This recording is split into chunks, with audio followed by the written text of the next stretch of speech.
আমি এক এক করে এই নাটগুলো আমি খুলে নিয়েছি। এখন এই নাটটাও খুলছি।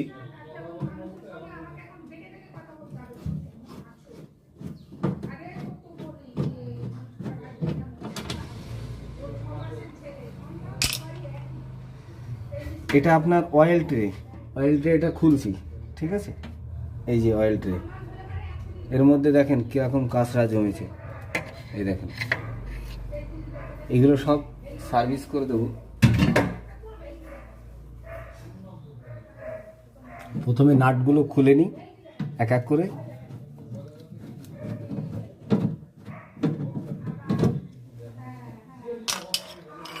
এই পাত্রের মধ্যে এর নাটগুলো রাখছি।